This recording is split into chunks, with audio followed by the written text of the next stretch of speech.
Io sono Rocco e amici di Mistopolini, so che volete conoscere questa bella ragazza qui di fianco a me, io vi accontento subito. L'aspirante numero 9, dal nome?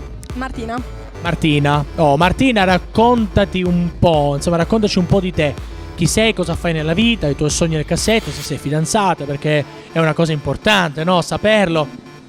Ho 21 anni, vengo da San Vito al Torre e sono una studentessa, studio all'Università di Udine, facoltà di architettura.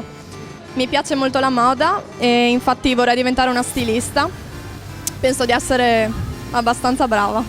Poi sta a voi giudicare, ecco. Bene, no, a me hanno sempre insegnato che la determinazione è un'arma importante, no? Per chi vuole concretizzare i propri sogni. Esatto, infatti sono molto determinata. Oh, che bello sentirlo dire da una ragazza tra l'altro così giovane che ha ancora il mondo ai suoi piedi, quindi brava, davvero un punto di forza che magari ti sarà anche di aiuto qui a Mistopolini, no? Speriamo.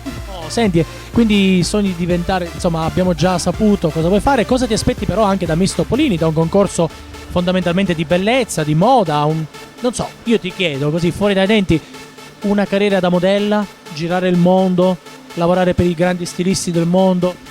Preferisco stare dall'altra parte, cioè preferisco creare gli abiti più che... Dalla parte creativa, quindi. C'è uno al quale ti ispireresti, uno che ti piacerebbe avere la sua carriera, uno stilista importante? Beh, senz'altro Valentino. Valentino, quindi anche per te l'eleganza di Valentino, lo salutiamo tra l'altro, salutiamo. Ciao Vale, quando vuoi vieni a trovarci, siamo qui a Trieste. Allora, senti, anche per te l'opportunità di fare tutti i saluti che vuoi, dire ciò che ti passa per la mente, che sei una ragazza molto spigliata, quindi vai. Saluto tutti, mamma, i nonni, la zia, la nuova arrivata Carlotta e tutti i miei amici. Grazie. In bocca al lupo. Crepi.